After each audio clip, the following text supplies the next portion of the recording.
Welcome to module number 2, content creation and frequency, where you're going to learn the difference between a sucky social media post and one that is amazing and captures the attention of the right people at the right time. So let's dive in. First question I want to talk to you about is one that I get a lot, and that's how often should I actually post on my social media? There's a lot of different opinions about this, and I'm going to share with you what I think is doable and achievable, and also will get you the results you're looking for. So let's talk about specific platforms, because each one is very different and you're going to have different requirements with regards to frequency based on where you decide to play on social media. So Facebook, let's start there because that's a big one, and hopefully again you all jump on Facebook. But I want to say on Facebook you want to be posting, you want to try to post at least once a day. And you can post up to 3 times a week, but I know that's going to be a lot for some of you. So if you can get somewhere between 5 and 7 posts a week on Facebook, I'd say you're killing it. LinkedIn, again, you want to be posting probably about once a day. With LinkedIn, you can share a lot of the content that you're putting on Facebook over to your LinkedIn page. Obviously, you want to keep it a little bit more business focused if possible, but that's just more to kind of make sure that you're maintaining your presence there and that you're posting something and not just being what I call a bystander on social media. On YouTube, I would like to see you post a video on YouTube once a week. Again, I know this is going to be a challenge for some of you, but I really want to encourage you and motivate you to try to do 1 video piece per week. If that's just not doable, then at least shoot for maybe 2 a month. So for Twitter, Instagram, and Pinterest, if you're going to participate in these 3 platforms, I'm going to say you got to go all in. You want to be posting multiple times a day, up to, in some cases like on Twitter, 10 times a day. But those profiles or platforms, are all about, content, quick snippets of it. You want to be posting a lot. So just keep that in mind if you are thinking of choosing one of those platforms, that you want to be really aggressive with how often you're posting. And then lastly, Snapchat. I don't know how many of you plan on doing Snapchat, but that's another one. It's fairly new, so I don't have a ton of definitive answers on what your Snap strategy should be, but I would say lean more on the Instagram, Pinterest side, where you're going to be posting multiple snaps a day. I would like to point out, if you're worried about frequency and how the heck am I gonna get all these posts accomplished every week, what I would encourage you to do is sit down once a week, plan out your content for the next week, and get it all scheduled. So you can use sites like Hootsuite that make it really easy to schedule out your content, and that way you know that you're gonna get your posts out the next week, and you don't have to go in every day and think, what the heck am I gonna post today? What should I post and where should I find great content? So I want to encourage you to download our free content guide that's included with this program. That's going to outline all my favorite places to find real estate related content to share on your social media accounts.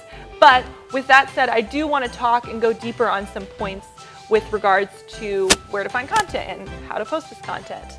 So the first one is to master the 80-20 rule. You want to make sure with the content that you're posting that 80% of it is pure value driven, helpful articles, tips, things like that, all just giving great content without really asking for anything in return. Now the last 20% can be more focused on actually promoting your business. So the way that would look is that maybe 4 times a week you're posting helpful articles, tips and tricks, things like that, and then 20% of the time, or 1 to 2 of your posts, have to do with a listing or talking about how you run your business or asking for referrals, something like that. So that way you have a nice, healthy balance. My next tip with regards to where to get content and how to post content is to post a variety of content. Don't just post the same thing. It would be great if you could sit down and look at your calendar and maybe slot in specific themes for each day. So for example, Monday might be Motivational Monday, and you throw up a motivational quote that really resonates with you and you want to share with your community. Tuesdays, you can do Helpful Tip Tuesday and share a tip on how to get great curb appeal, or tips for getting a better credit score, something obviously related back to what you do, but that is helpful to your clients.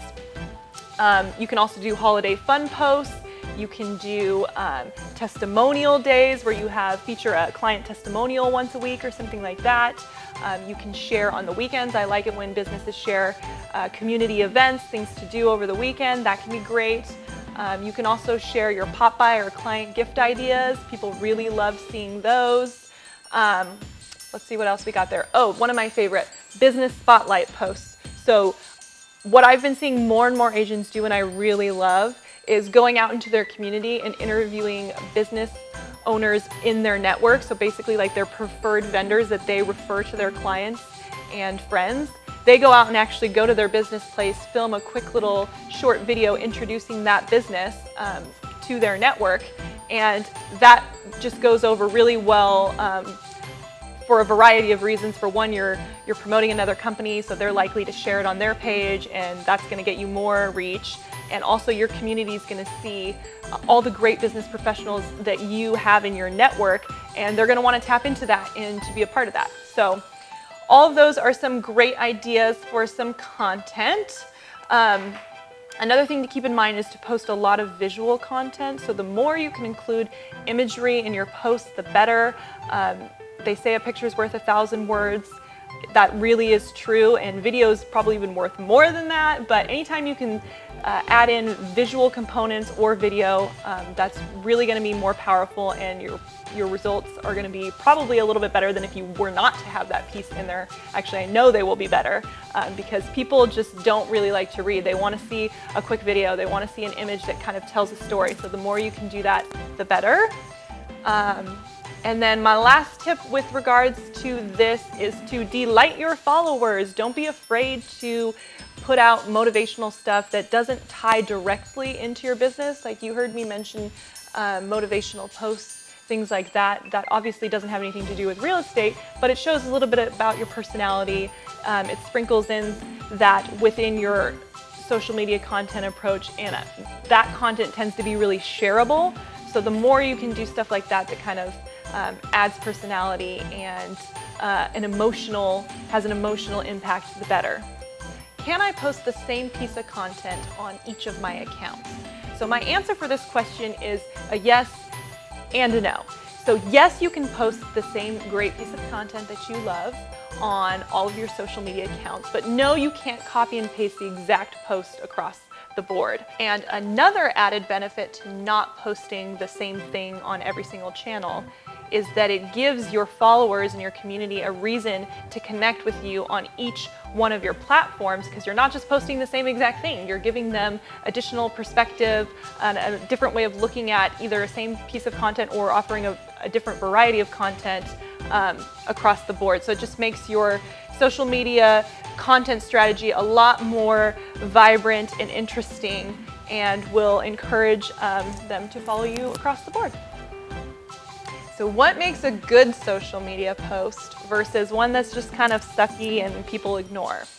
So I have 5 kind of key ingredients that I think go in and kind of make a really great social media post. And I hope that you will think of these as you're putting together your content strategy and deciding what to post and what not to post. So the first thing I want to talk about is timing. You don't want to be late to the party on social media. So if you are going to post something that is time sensitive or has to do with a life event or something like that, make sure that you are actively engaging in the conversation when it's hot, and you're not, coming late to the party 3 weeks later. We all have friends that do that, where they jump on the bandwagon later, and you're just kind of like, okay, well, we've all moved on. That's not really interesting anymore. So another piece with regards to timing is you want to monitor when you're posting and how it compares. So I want you to test posting in the morning, posting in the afternoon, posting on the weekends, posting during the week, and kind of start to see if you notice any trends with your specific following. Like if certain posts are doing better than others, because you might want to adjust when you post based on that feedback that you get. The next thing I want to talk about is relevancy. So how is what you're posting relevant to your community? A lot of times we get in our own heads and we post things that are interesting to us, and we become very inwardly focused, but I would encourage you to be outwardly focused on social media. Try getting into the minds and the hearts of the people that you're trying to reach and post things that you think will resonate with them. Which brings us on to the next point, which is usefulness. So we've talked about this a little bit, but just really making sure that what you're posting is actually in fact useful, is helpful, is solving a problem for someone, because that's going to be what kind of grabs their attention. They're going to be like, oh yeah, I was wondering about this. That's great that you posted that. So just not posting things maybe that are just fluffy or don't really have a lot of substance, but really thinking about, how is this making my client's life easier?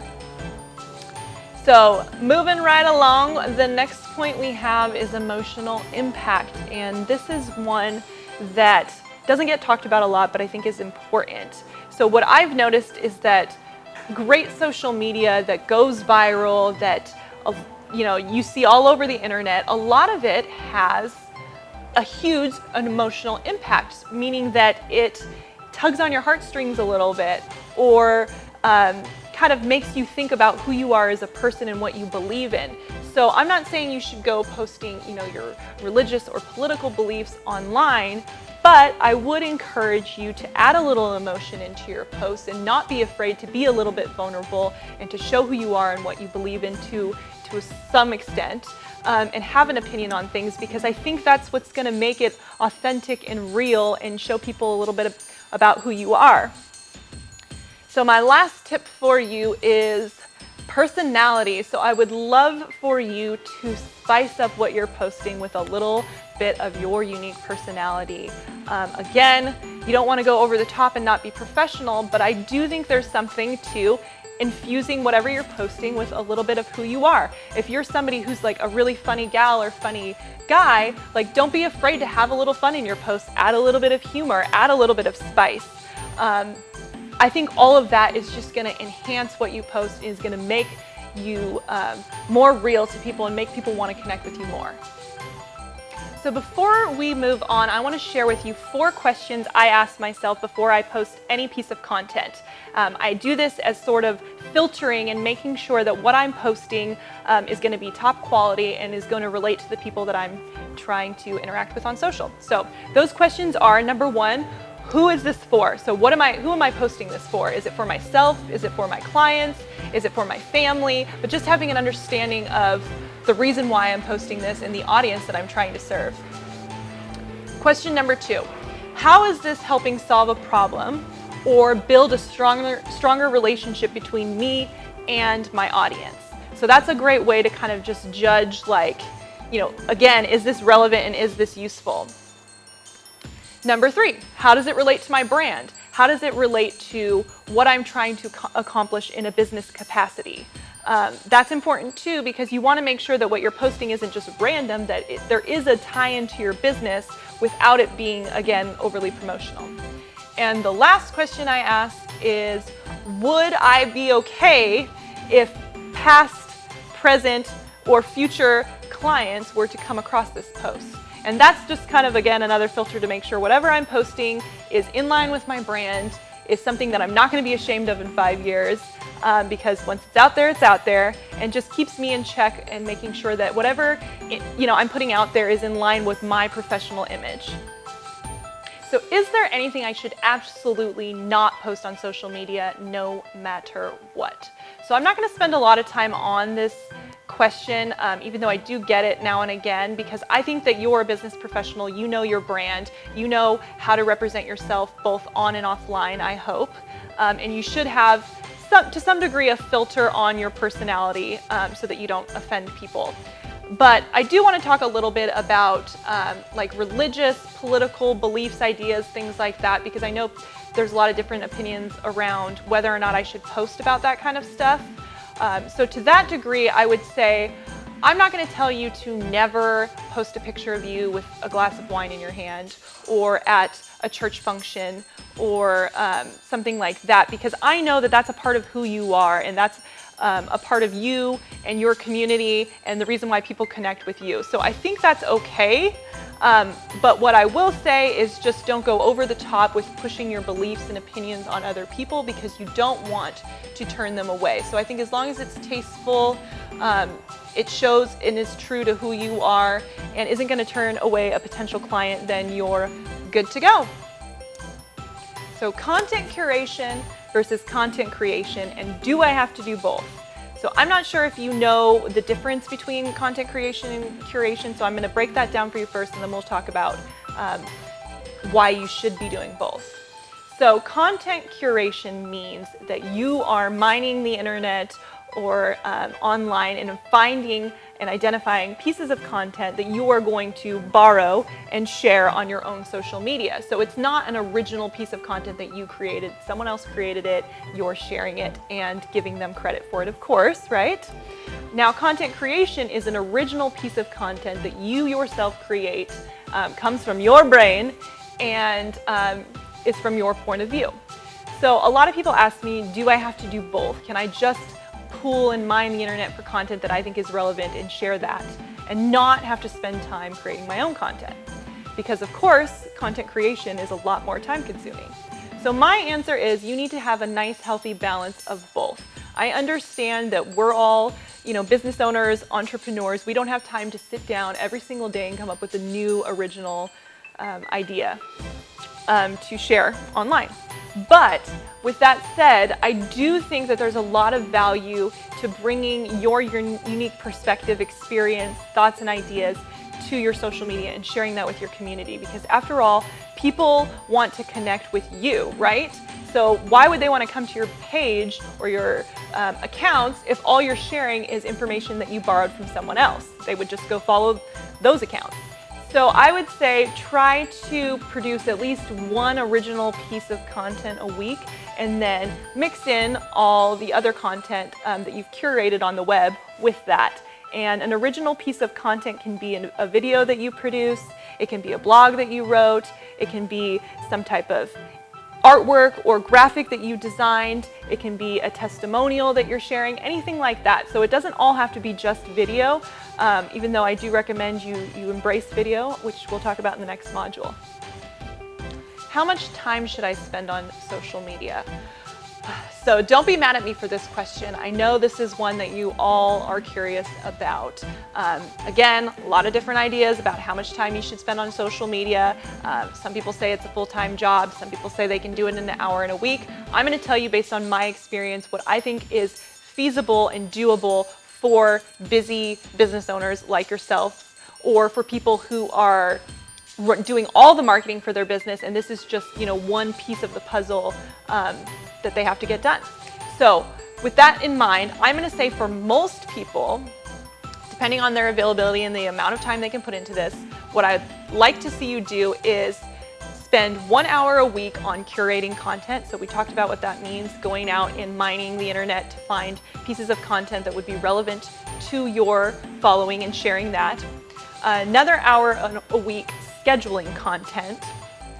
Then I'd like to see you spend 20 minutes a day checking and responding to any comments, questions, posts, stuff like that. So that's where your engagement plan comes into play. So that gives you about 4 hours a week I want you to spend on social media. Now that does not include content creation. So you will have to add a little bit of time in on top of this 4 hours to produce content each week. And so with that, I think if you give yourself between 1 and 2 hours a week to produce that piece of content, you should be pretty safe. So we're up to around 5 to 6 hours total social media time a week. And again, I know you might be like, oh my gosh, that's like almost an entire day.